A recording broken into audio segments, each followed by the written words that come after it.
before you lay down the ready grass, it says to prime the surface with an acrylic paint.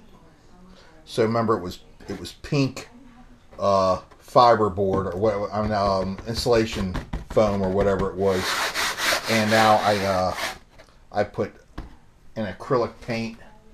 It was right here. I got this from one of these little craft stores, and I think this bottle was like $1.50 or $2 for that, and it was able to cover the 7x11 board and everything, especially with, I had to get the black too, because it's going to be the pit areas and the parking and all that stuff.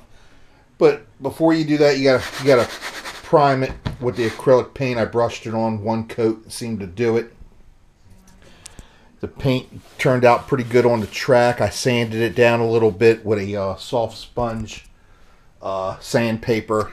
It's this stuff, and I just went over it real lightly just to get the paint off the rails. It comes no pressure at all, just real lightly over it. That's all you need to do, and it comes off the rails. No way, no how this is gonna sand those rails down. You would have to sand all night with one of these things forever to get anything. It barely gets the paint off of there. So, and I don't put any pressure, and it keeps the rails nice and shiny and clean. No problem with contacts or anything. And what I did was to get these tire marks around here. Got these tire marks, skid marks going around the track.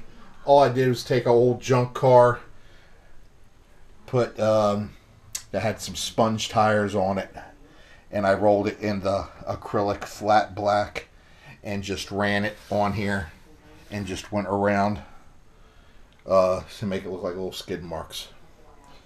So that's that. And then after you prime the surface with the paint, get it laid out on top, and just take a razor knife, an X-Acto knife, and just trace right around the edge of it, and it comes up.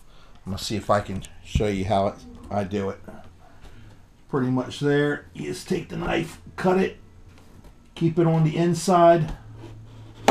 Make sure you touch the, get over here. You touch the, this is kind of hard right here.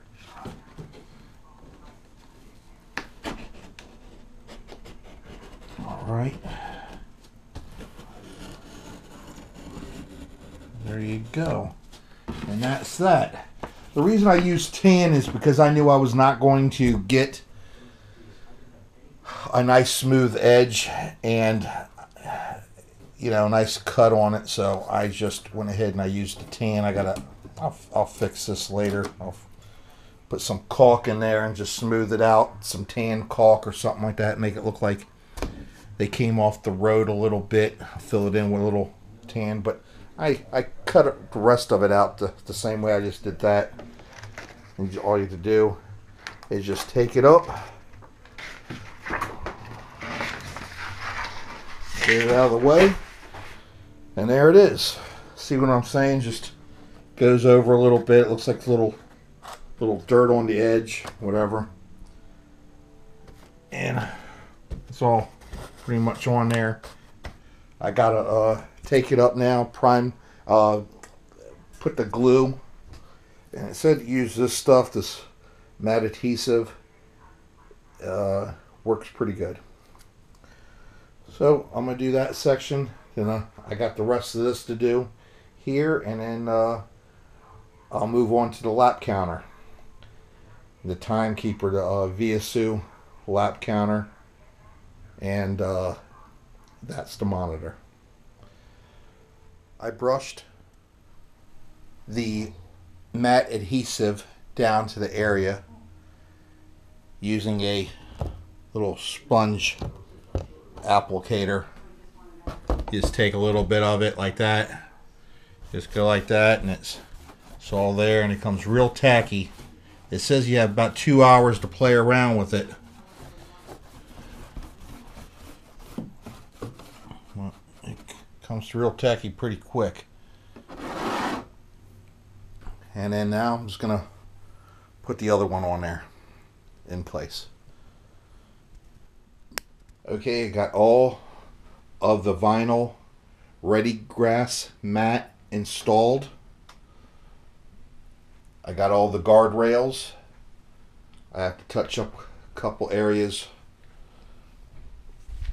with the paint. But that's it. Check it out. It's pretty much done for right now until I start doing the scenery. I got buildings, garages going in this area. I might end up doing the mud bog right there. Put a couple grandstands up and some trees and bushes and stuff. It's going to be very minimal on that stuff because I do want to race on here and not have a bunch of crap all over the track all the time and having to clean it off. So that's it.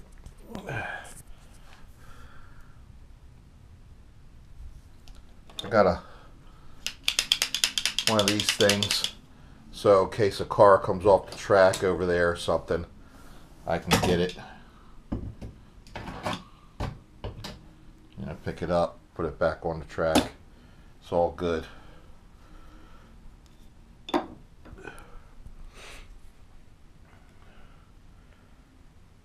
That's it.